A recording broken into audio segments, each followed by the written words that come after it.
All right. Good afternoon, friends, and welcome back to our Spotlight series. We are so glad to have you here with us this afternoon. So let's dive right in. My name is Michael Bobbitt. I'm the Executive Director of Mass Cultural Council. We are your independent state arts agency, and we are charged with bolstering the Commonwealth's creative and cultural sector. I'm so excited about today's Spotlight Series webinar, as we're again welcoming the team from Open Door Arts to join us today for today's presentation. Before we go too far, I want to quickly note that we have some access services here in the room with us. The webinar includes ASL interpretation provided by Amy Kalmus and Kenzie Williamson. Thank you so much. And we have live cart captioning provided by Kristen Liska. The ASL interpreters should already be visible on your screen. And for anyone who would like to benefit from the live captioning, you can either do so right in the Zoom window by clicking the button at the bottom of your screen, or in a separate window at the link that will drop in the chat. So today, Open Door Arts will provide an overview of their new Arts and Culture Accessibility Hub. This is a new platform that they've been hard at work building over the past few years, and they just launched publicly in August. I got to see a sneak preview of it before it launched, and I know it's going to have a massive impact in ensuring that arts and culture are accessible to all. Before I turn it over, I just want to give a couple of housekeeping reminders. This webinar is being recorded and will be posted on our YouTube channel within the next couple of days. There will be time for questions at the end of the presentation, but we ask that you use the Zoom's Q&A feature so that we can keep track of everything and do our best to get to everyone. You'll notice the chat feature has been disabled for this webinar. I don't want to take too much time away from Open Door Arts' thunder, so now I'm going to turn things over to Charles Baldwin, Mass Cultural Council's own Program Officer for Access and Inclusion, to introduce today's session. Charles. And thank you very much, Michael. My name is Charles Baldwin. I am the Program Officer for Access and Inclusion here at the Mass Cultural Council. And I, too, am very excited about the hub, what Open Door Arts has been working on, and is really going to help the council realize many of the steps within our Deaf and Disability Equity Plan, and also support the work of our Disability Advisory Committee as we determine the measurable steps and when to invest in an organization that's really getting access and investing in access. So I'm not going to take any more time either. This is time for Open Door Arts and the work of the hub. So I'm going to toss it over to you, Nicole. Take it away. Thank you so much, Michael and Charles, and hello, everyone. We are so excited to be here. Welcome. Thank you for being with us today. We are so excited to introduce you to the Arts and Culture Accessibility Hub, or the Hub, as we call it, which is a new resource created by Open Door Arts that puts all the information and resources that cultural organizations need to improve their accessibility in one place.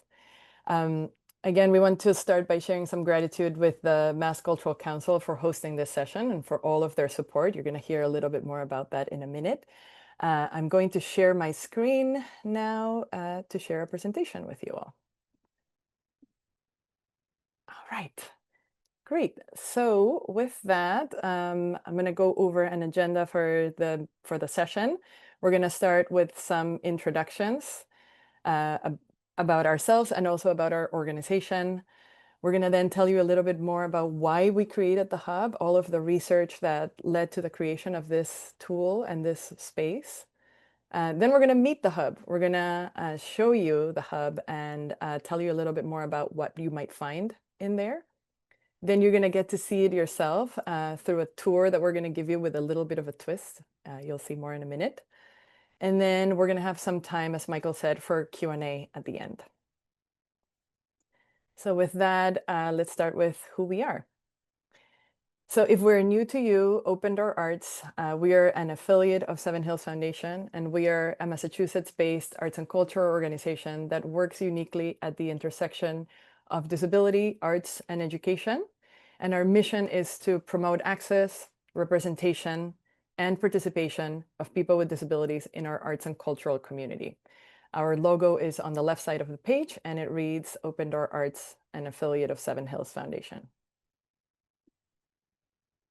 So with that, a little bit about ourselves. I'm Nicola Gois, and I'm the managing director at Open Door Arts. My pronouns are she, her. I'm a light-skinned Latina woman with shoulder-length brown hair. In the photo on the slide, I'm smiling in front of some artwork in red and pink tones. So I was born and raised in Peru, and I've moved to Boston 25 years ago to study music. I've been in the Boston area since. And a little bit about myself, I identify as non-disabled. I'm also the parent of a neurodivergent teen. I've been with Open Door Arts for a little over 20 years now, initially leading our education programs, and for the last 8 years as managing director.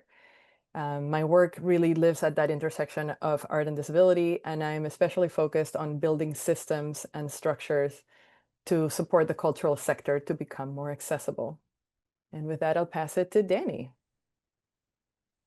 Hello, everyone. I'm Danny Rose. I use she, her pronouns, and I'm a white AFAB queer brunette with bangs. In my photo on the slide, I'm smiling big and wearing a plaid dress with a black cardigan. I consider myself based in Philadelphia, but I live in the gorgeous Brandywine Valley in northern Delaware. I'm a certified ADA coordinator for Title II, that's state and local government, and Title III, places of public accommodation and businesses. I'm the new director of cultural access at Open Door Arts, where my focus is working with the cultural arts organizations as a guide through accessibility assessment and planned improvement to increase the representation and equal participation opportunities for people with disabilities. I have a background in theater, customer service, and ticketing, where I got my start in accessibility. And over the past decade, I've dedicated my career to training, consultation, accessibility site audits, and strategic organizational transformation. I identify as neurodivergent, and my access needs are met today in the use of a script and captions during the meeting. Thank you all so much for being in community with us today. Great. So while Danny and I are going to be leading the presentation today, I want to really take a minute to acknowledge that the Hub and all the work leading to the Hub was co-created with an incredible community of over 40 accessibility experts from around the country. Most of them are pictured on this slide. About 80% of them identify as disabled, so really representing a wide range of perspectives in their work with their organizations or as individuals, but also really representing a wide variety of lived experience with disability that really brought a disability-centered lens to all of the work that we're going to be sharing with you today. And their work and their perspectives have been really invaluable to us and to this process. So we just want to really center their brilliance, their care, and their contributions to this project. Why did we create the Hub? Across the sector, there's a growing understanding about accessibility. It shows up as a whisper in strategic plans, a procedural training at front of house, or a request from a subscriber, a member, or a docent. But what happens when we have the right intentions, just not a clear way to turn those intentions into action? Understanding accessibility isn't always simple, even if we know it's the right thing to do. As the late, great Stella Young reminded us, no amount of smiling at a flight of stairs has ever made it turn into a ramp. Smiling at a television screen isn't going to make closed captions appear for people who are deaf. No amount of standing in the middle of a bookshop and radiating a positive attitude is going to turn all of those books into Braille. Between the ADA, design standards, and evolving best practices, it can feel hard to know how to create access. Open Door Arts wanted to get at the heart of it, to understand what was perplexing organizations, what support was needed, and why accessibility can feel so complicated. We wanted to learn directly from people with disabilities about the value of being integrated into cultural spaces, how access could be achieved, and what the real needs were. Questions like these became the catalyst for our research. For the past 3 years, Open Door Arts has been leading groundbreaking research on accessibility in the arts and cultural sector in partnership with the Mass Cultural Council. That work became a 2-part report called Toward a Culture of Access. We will include a link to this report in the chat. Toward a Culture of Access Part 1 captured the perspectives of organizations, how they think about accessibility, what they're putting into practice, and what gets in their way. Part 2 centered on the voices of people with disabilities, artists, cultural workers, caregivers, and community members, to reveal how they experience access inside institutions. Together, these reports are the most comprehensive picture that's ever been available for understanding accessibility in our sector. They've already shaped statewide projects, influenced individual organizations, and even inspired proposed legislation like the Accessibility in the Creative Economy, or ACE Act, in Massachusetts.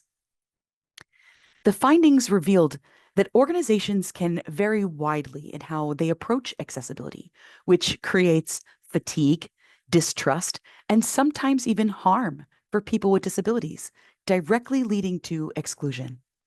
When the 2 reports work hand in hand, we can prove with quantifiable data that people with disabilities are more likely to engage with cultural organizations that demonstrate access. Of the people surveyed, only 6% told us it was easy to request accommodations.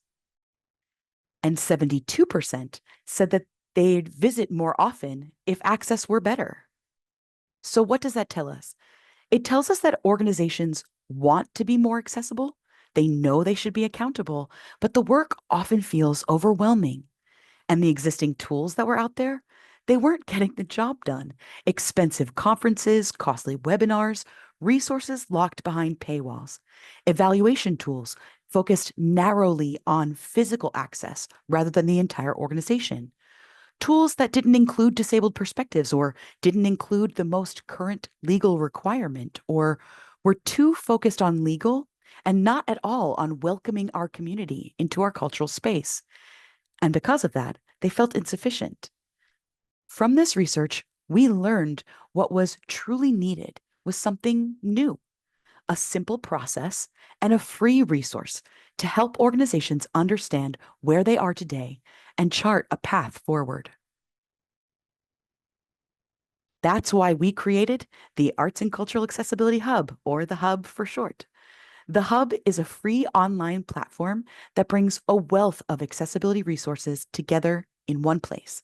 It offers everything an arts or cultural organization might need to strengthen accessibility: clear information, easy-to-use digital tools, and a vetted library of terms, templates, guides, and external resources. The Hub was built to make accessibility work feel less overwhelming and more achievable, grounded in both professional experience and expertise, as well as lived experience. The Hub is free. Yes, free. A website that anyone can use at any time. And it's the first of its kind, a comprehensive resource hub for arts and cultural organizations looking to improve accessibility in real, tangible ways. Inside, you'll find trusted resources across more than 50 topics, a self-assessment tool that generates actionable reports, training modules with certification options that are coming soon, and an expert directory so that you can connect directly with professionals in the field. The site was co-created by a majority disabled team and national access leaders, ensuring everything you see is grounded in lived experience and real practice. The Hub is also a cultural space featuring artwork by over 40 disabled artists. Their work doesn't just beautifully decorate the site, it ensures that disabled creativity is celebrated on nearly every page. It's a reminder that accessibility is about the tools that we use and the actions that we take, but inclusion, it's also about representation. We also worked with digital accessibility experts to ensure the hub itself was accessible and easy to use. And yes, it's free because we learned from our research that cost itself was a barrier. By removing it, we're making this information accessible to the entire sector, and therefore, there's no excuse, no reason not to begin the process of improving accessibility with the tools and resources on the hub. Accessibility isn't a checklist, it's a culture, and the hub is changing the culture of culture. Our research also showed that the process of improving access could feel just as overwhelming as the resources themselves. So the hub is built around an iterative cycle of improvement, a simple, repeatable process organizations can follow. It starts with assess, looking honestly at your current accessibility to see what's working and what needs attention. Then you plan, taking those insights and turning them into a concrete roadmap. Next is connect, finding experts and peers and community members who can support you along the way. Throughout, you learn, drawing on the hub's content, best practices, and legal requirements to strengthen your approach. And finally, you implement, putting those changes into practice so they can make a real impact. We designed this as a cycle, not a straight line, because the journey to greater access doesn't have a finish line. It evolves. Our language shifts, our culture grows, the laws themselves and how we interpret them change. So once you implement, you come back around, reassess, refine, and keep moving forward.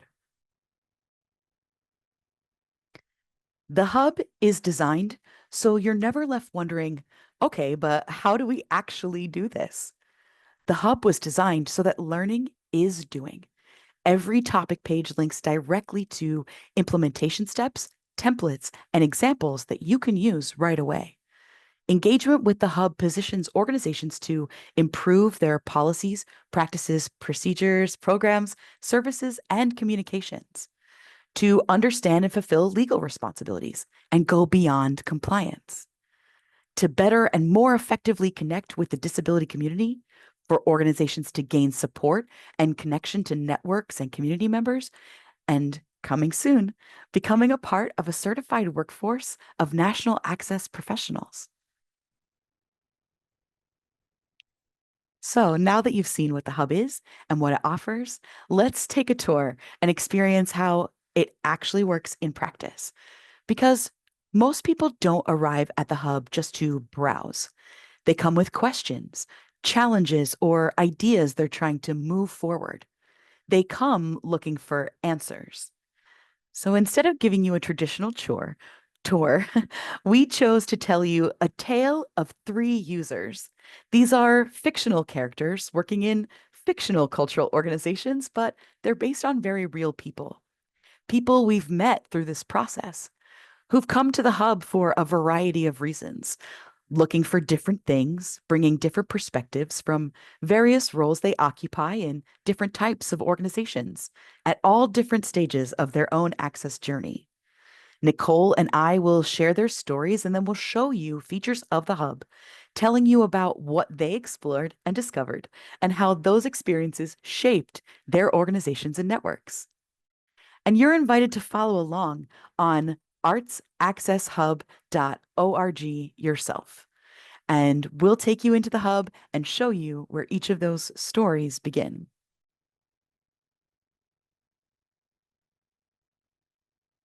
All right, so our first fictional but also very real character is Allie. Allie is shown on this slide as a woman with a warm smile wearing a deep blue headscarf, a tan jacket, and a rust-colored top against a background of foliage because Allie is the new ADA coordinator at the Monarch Botanical Garden just outside of Chicago. So she's just been appointed and she has been tasked with the responsibility of conducting a self-assessment process and creating an accessibility plan for her organization. She went to a conference this summer and she heard about the Hub. She also learned that the Hub has a self-assessment process. So Allie went to, give me one quick moment. Oops, there we go. Allie went to the Hub. She typed in artsaccesshub.org and she arrived at the Hub. From there, she visited the Assess and Plan page on the Hub to find the self-assessment. She scrolled down and found in this yellow box the self-assessment tool on the left side. She also saw that there was a video introduction and also a self-assessment guide. And both of those had some helpful information about the process. And also, some information to help her prepare and get her team ready. So she spent some time exploring those two resources first. The self-assessment guide recommended that she started by taking the ADA 504 ID tool, which can be found on the bottom right-hand side of the page, which is a very short, simple survey. I will show you what it looks like. It's a short, simple survey to help organizations better understand their legal responsibilities according to accessibility law. So it just asks a few simple questions. She started there and it helped her understand and have a better foundation of their legal responsibilities before taking the assessment. From there, she was ready and she worked with her team to complete the self-assessment. So she clicked on this link. They worked together as a team to complete about 300 questions that were organized into 5 accessibility areas. And I will quickly show you what that looks like. The first is organizational approach. The self-assessment has questions with a number of response choices. They all look the same. So organizational approach is the first section, followed by space, access services, communication, and finally, programming. Once they completed the self-assessment, they received an individualized report that looked something like this. The report helped turn their responses to the self-assessment questions into numerical scores to help them quickly get a sense of areas of strength and also areas of growth. So it gave them 1 overall score for the entire assessment, and then also section scores for each of those 5 sections of the self-assessment, which are color-coded to help navigate. In addition to those 5 section scores, it also gave further subsection scores for each of those 5 sections. So she started to get a little bit of a more detailed understanding of specific areas that needed some attention and improvement. With that information, and also some additional guidance in the report, Allie and her team started to embark on the process of creating an accessibility plan. The Hub and the self-assessment report provide 2 templates for accessibility plans. One is in the form of Google Sheets and the other one in Google Docs. They chose the Google Sheets template, which looks like this. And she worked with her team to get to create that accessibility plan and start to really map out what are those areas that the self-assessment identified as areas of improvement, describe what they are, make a plan for improvement, and then start to determine tangible plans like when is this going to be completed, who is responsible, if there's an approximate cost, priority levels, etc. So this allowed her and her team to be able to create a concrete accessibility plan that they could use to guide their work and to hold themselves accountable. Now that that accessibility plan is in place, and they're in the process of implementing those improvements, Allie went back into the Hub to start to get some guidance and some help in order to make those improvements. So the first thing she did is she spent a lot of time on the Learn pages. The Learn pages are organized in those same 5 sections as the self-assessment, and they are also color-coded in the same way to ease the process from identifying an area of improvement in the self-assessment and translating that to a place on the hub where you can find information to make that improvement. So for example, their self-assessment process identified that their grievance procedure needs to be improved. So they went to the Learn pages, found that same section, and clicked on it, and scrolled down to find that there is an entire page on the hub on grievance procedures. So they spent some time here learning about them and learning how to implement them. They got templates, etc. They also saw that in the Learn page, there is a searchable topic database.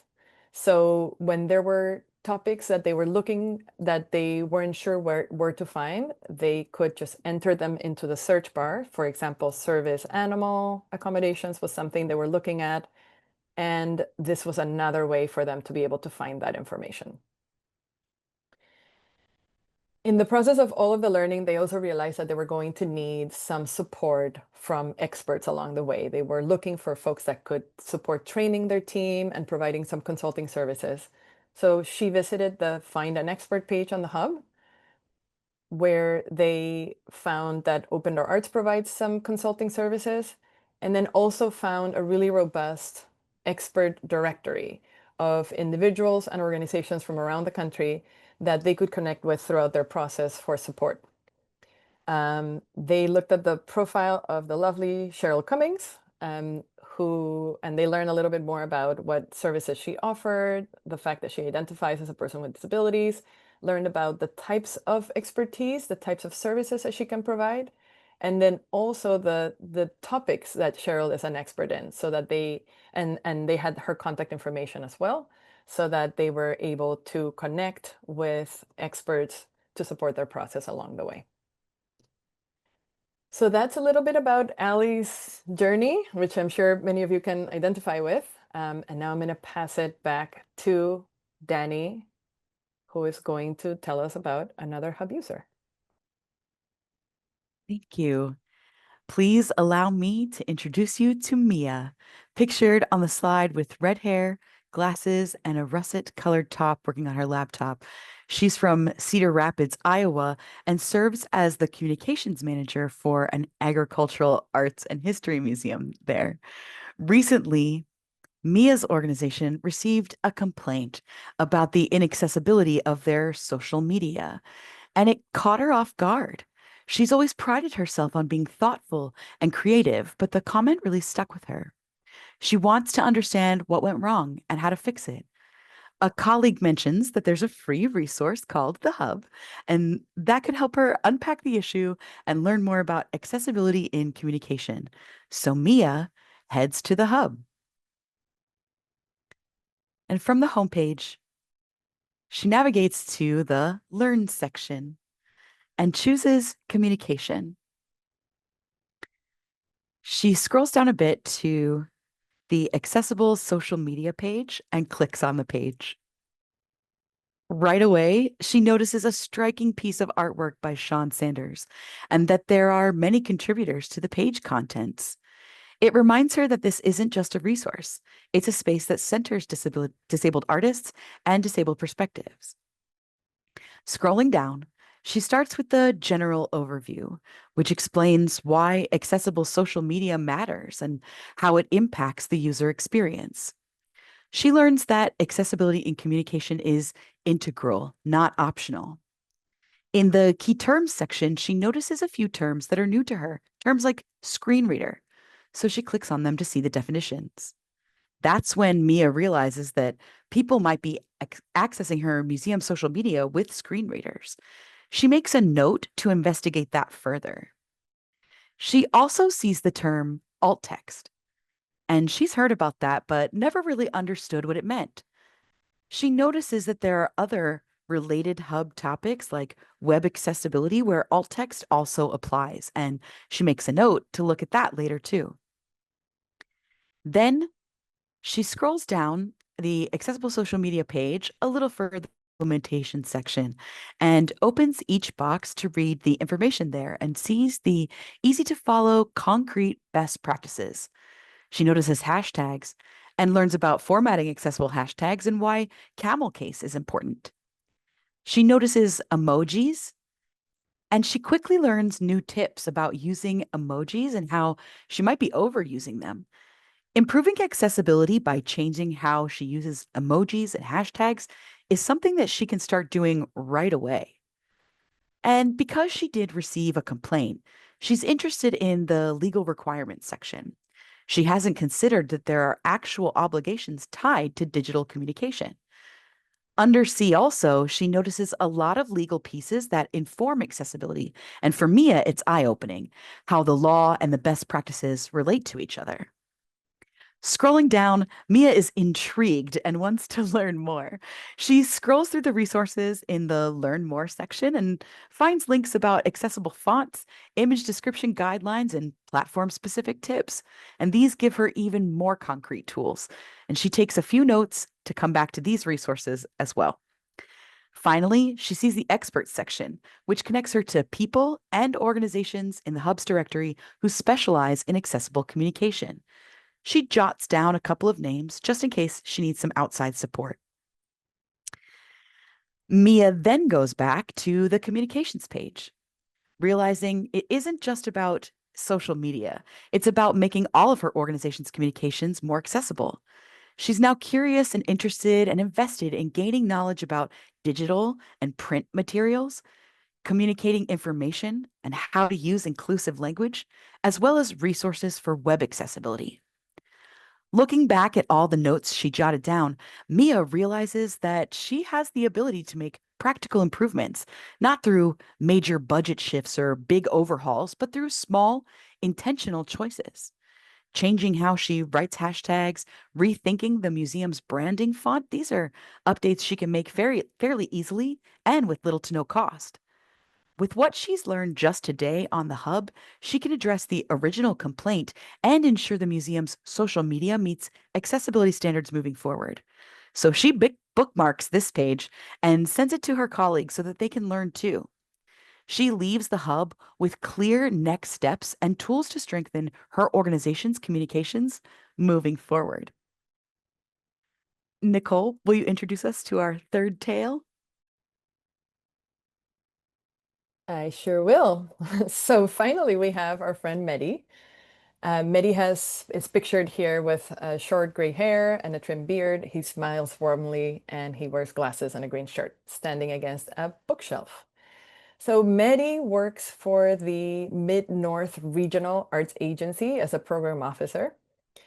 His agency supports a network of arts and cultural organizations across their region, offering funding, training, and technical support.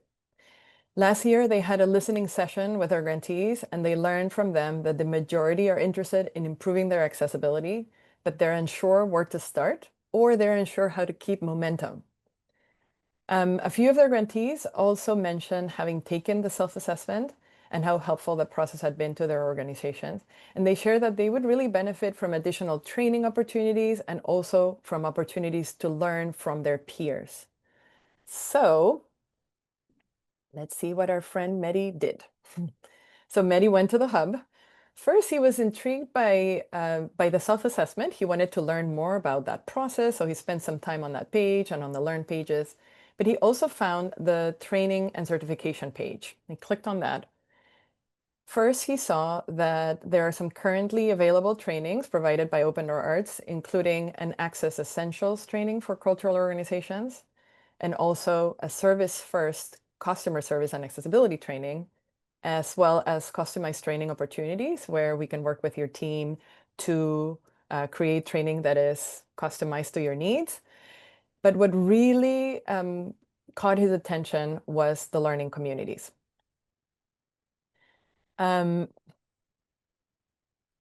He reached out to Open Door Arts to learn more about these learning communities, which are virtual facilitated communities to support organizations in their learning, to complete the self-assessment, and to create accessibility plans, and also in the process of implementation.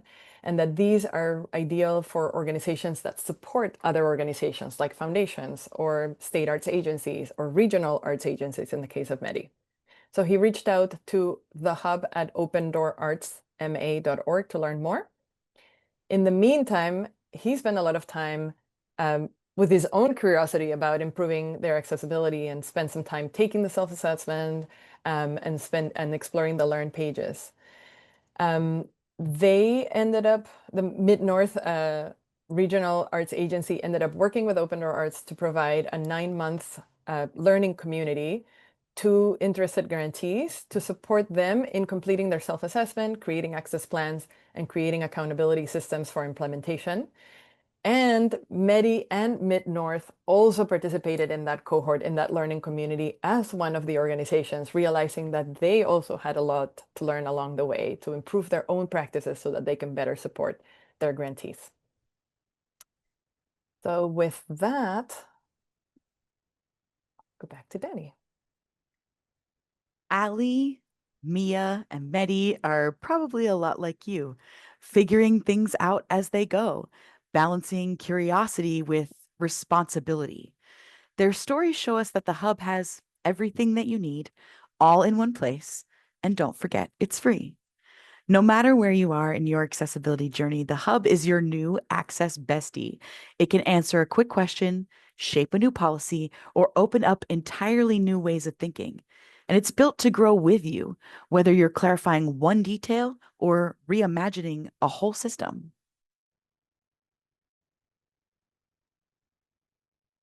So when we all start using the Hub, right, when we all start learning, we start sharing, we start improving together, we're going to raise that bar for what accessibility can look like across the entire cultural sector. So if together as individuals, as organizations, and as a sector, we improve our accessibility, what ultimately happens is that people with disabilities will be more equitably represented, included, and welcomed, and engaged with the arts and culture sector.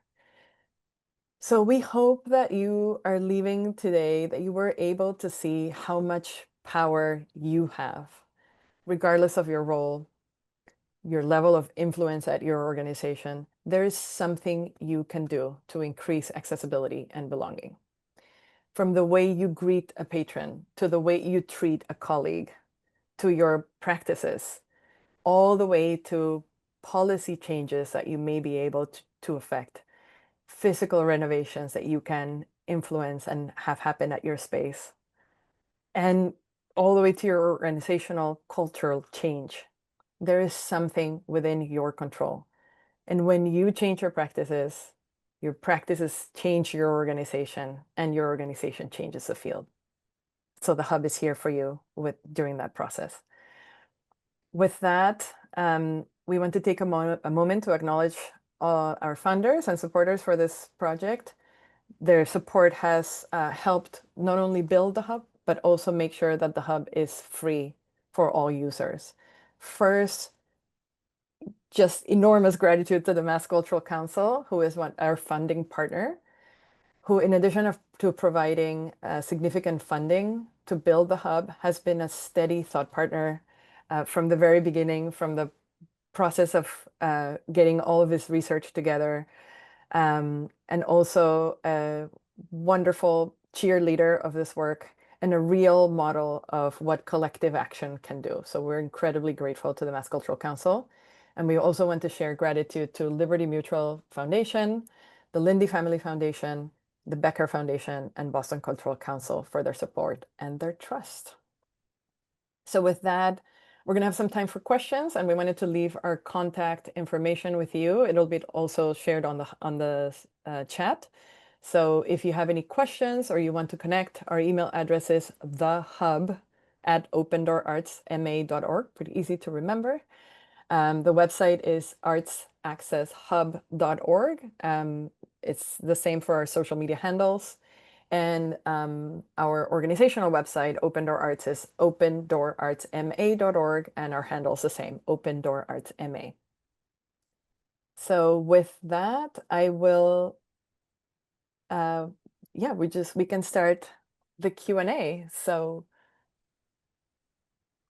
This is Charles. Why don't we stop the share screen so people can see us and the interpreter?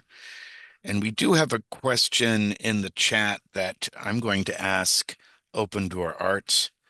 to reply. It looks like Portia's typing back behind.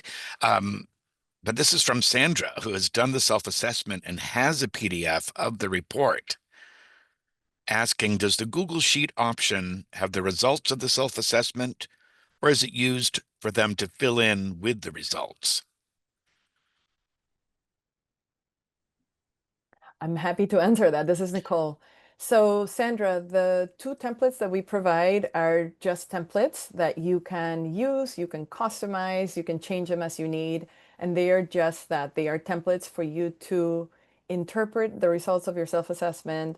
The self-assessment, again, will give you some guidance. So the scores will start to help you understand what are some of the areas that maybe need a little bit more attention than others. And you'll have all of the responses to your self-assessment also in the report at the end. And it'll give you a little bit of guidance around how do we prioritize from here, right? There's a lot of information that is going to be generated from the process of responding to the self-assessment. So then ultimately it will be up to your organization to decide which are the areas for improvement and the specific tasks and in what order you want to accomplish those. There are, I think, so many contextual factors that will impact how you approach that process. So it's entirely up to your organization to decide how to use that. This is Charles jumping in again, as I do. I know many people on this call are part of the UP initiative and participated in both the self-assessment and the development this year of access plans.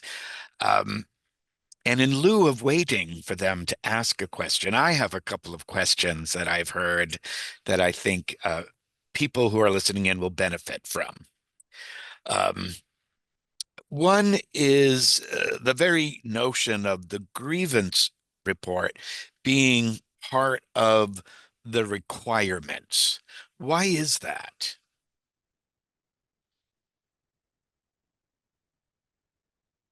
Why is it part of the requirements? Is that your Why do you question? think, right? Why is grievance, this nature of the exchange of information, just so critically important to this process of access as in development? Oh, great. Thanks for clarifying. I understand now. I'm happy to answer it. I think that a critical piece of any part of providing something out to the public is then receiving back the information that they have to share. Every once in a while, whether we like it or not, we do fail to provide access. So the grievance procedure and policy gives our visitors and our network a pathway to let us know where we might have failed to provide access. And once that policy and procedure is set into place, that can sort of be that continuous cycle of understanding what the access needs really are at your organization. How you might communicate out might change based on the feedback that you receive. How you provide service might change. So opening the lines of feedback to your community, receiving that feedback, and responding to that feedback is a huge responsibility when you're open to the public. And thank you for that, because I really do believe that access is rooted in both the iterative, the anticipation, but so critical is the responsiveness to a request, to an issue. And so I always feel like the grievance is really sort of built in to make sure there is a back and forth communication and not just, a complaint that goes nowhere, or the fear of the complaint as opposed to using it as a learning step. So in that same light, I often get the question, or excuse me, I often get the comment, oh, as soon as we're ready, we're gonna start. So how do you respond to that? I can also answer this because one of my goals in my role as Director of Cultural Access is to guide organizations to that first step. What is readiness? If you have made some sort of commitment, the next step is effort, right? And so the great thing about the hub is that when you come You can either start with that process of assessing, or you can start just browsing around and raising your awareness. Curiosity is readiness. And the hub is ready to meet you at that level of curiosity so that you can take the actions that are necessary to perform whatever you think ready is. But I think just wanting to ask the question is ready. And thank you for that. I always think the time to start is yesterday. So I'm very happy to get us started today. I'm also, and again, I can't express this enough, and of course, you've heard me express it many times, but the delight of the hub, I mean, it's really rooted in wanting our constituencies and our people to succeed. It's not a punitive test where things are right and wrong, but rather this great, encouraging resource to continually improve. And that is so in line with the Council's Deaf and Disability Equity Plan. So again, very exciting to have this as part of our a tool chest, which is, again, always in my pocket and very handy. This is Nicole, and I'll just add that you know, this work, it has a lot of urgency behind it, right? Like we just shared all of this research that shows that we could be doing a lot better as a sector. And it's also beautiful work. It's also human work, right? We do so much to make sure that our audiences and our staff and our artists feel welcomed and feel you know, that they really truly belong and that they can inform the way we do business. This is a part of that, right? And so I think just reframing the way we think about the work kind of better positions us to take that first step with excitement, with humility, with care, right? Instead of with fear, which is, I think, what a lot of us can feel. And we tried to, again, we tried to take away some of the overwhelm and the never-ending questions and make it as straightforward as possible for organizations, and then take away the paywall as well to say, like, money's not an issue. It's right there. Click on the link, go explore.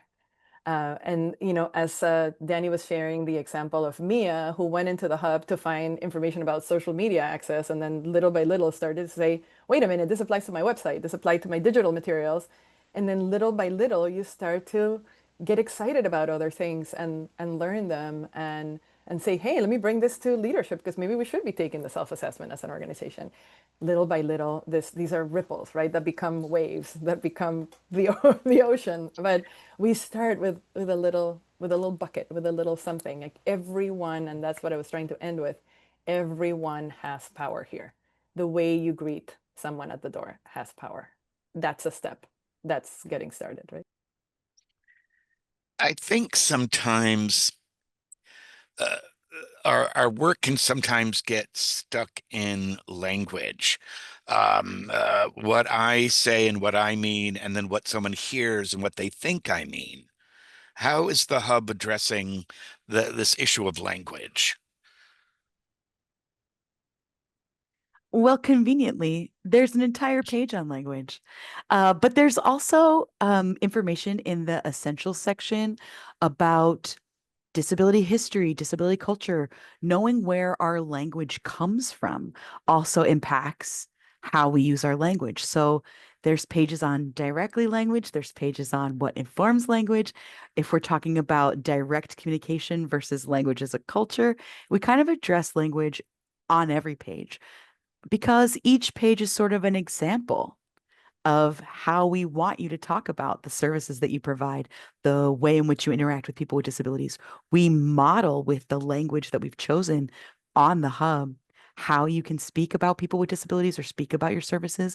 And then we've also created how-tos, templates, guides, examples in every facet. So there's really a lot to be said there, but that's also a really interesting point about why the hub is a sort of living, breathing website, because language changes and evolves, and we're poised to respond to those changes and keep the information up to date so that no matter when you come to the hub, you can trust the resources that are there. So the hub is rooted in the success, but also giving quite a bit of agency to the organization or the person from the organization based on their own financial and human limitations, just based on size of the organization, et cetera, et cetera. Yeah, I think that was one of the points that Nicole was making, which was, you know, we wanted to empower everyone, no matter where you are in your organization, where you are in your journey, what the goals or tasks of your job are, or just where you are as a human being in this world. If access is your goal, the hub has what you need. I'm a huge fan, of course, of this process and the fact that it's a centralized spot, easy to remember, easy to access. Not only is the information there, but expertise and people behind it so that you can get your answer or your explanation from a human as well as these resources. It And certainly, again, is in line with the council's work on access. Obviously, we're not the ADA police, we're access enthusiasts, really believing it as an asset-based business foundation. Can't do it without it. So that idea of constant improvement, evaluation, improvement. And again, this is really why I'm thrilled the council has supported this work as much as it has, because our ideas and principles are in direct alignment. We do have a question from Sandy in Fall River. Hi, Sandy. I'm glad you made it. The hub is new. Does it provide resources for funding opportunities, translation for Braille, closed caption, and sign language? yes, yes, yes, and yes. Okay, so let me address them one at a time. Funding opportunities. So this is a two-part question. Yes to part of it and no to another part. There is a page as part of the Learn pages in the blue section in the Essentials page called Budgeting for Accessibility, which supports organizations to really think about how we budget for this work. What are some strategies that can help you? So a lot of really wonderful information there. In terms of funding as a almost directory of where do I find funding for this work, the hub does not currently have something along those lines. There's a couple of reasons why. One is that it's a national resource. And two is, there's not a particular reason, but it's just something that we are aware is a big thing that gets in the way. Actually, Towards a Culture of Access, Part 1, that report that Danny was talking about, when we asked organizations what is the biggest barrier to this work, funding was cited at 66% by 66% of organizations as a top barrier. So it is, we know it is real. Accessibility there's many things that don't cost a cent, and some that cost a few cents, and some that cost a lot more than a few cents. So it is real, and it can be tricky, and it can really get in the way. And so the Budgeting for Accessibility page might support you with that. And I think we're hearing increasingly from organizations saying, like, help us figure out where we might get some of that funding. So we're hearing it. And actually, one of the things that we really are focusing on a lot as an organization in this next phase of hub development. So the hub, just like that cycle, the hub is not done. We're going to continue to build features. We're working on a series of virtual training modules and the certification program, as Danny mentioned, which should be available next year. And things like rosters of funding opportunities and things like that are also things that we can definitely consider in terms of additional resources that can be part of the hub. And I'll just say, when you're on the hub, if you scroll down to the bottom of every page, there is a section that says "Want to contribute to the hub," and it has a link to a survey. So if you have features that you want to see on the hub in the future, you have feedback on information that you couldn't find, or something that you had questions about that wasn't clear, just tell us, because we love hearing those questions and that feedback. And then the other three things, Charles, if you can read them, I know there are pages for all of those things. Translation for Braille. I'm assuming then translating or transcribing into Braille, closed captioning, and sign language. So there are pages in the Learn pages for all three of those things. So Braille materials, sign language interpretation, and closed captions. So if you go to the Learn page, the Learn pages, and go to Access Services, you should be able to find information about all of those things. And I know we're going to wind up very soon, but in response to Sandy's question, part of the Deaf and Disability Equity Plan of the Council and the work of the Disability Advisory Committee is to determine when an organization best needs the financial support for improvement. It's not when they're doing everything perfectly, and it really requires a commitment to buy into this. So that's part of the project that we'll be looking at over the next year, which will affect how our grants support the organizations and the people who are not only getting it, but doing it. Anyway, that was my final comment. And here's Mr. Bobbitt to close us off. Thank you, Charles. Thank you, Danny. Thank you, Nicole. Thank you, Portia. Thank you to all of our interpreters and our service providers.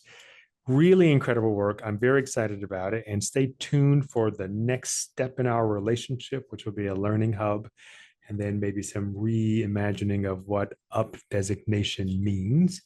I want to take a moment to acknowledge that in the room with us listening in is Commissioner Alan Motinko from the Mass Office on Disabilities. Thank you for being here with us today. It's great to be in partnership with you. Thank you all for being here. Let's continue to make Massachusetts arts sector the most accessible state in the world. And I hate to jump in and cut things off, but it's been a great conversation, and we're going to have to end for the hour. I want to again thank everyone from Open Door Arts for today's presentation and all the work that they've been doing. And we're so glad to be a supporter of this.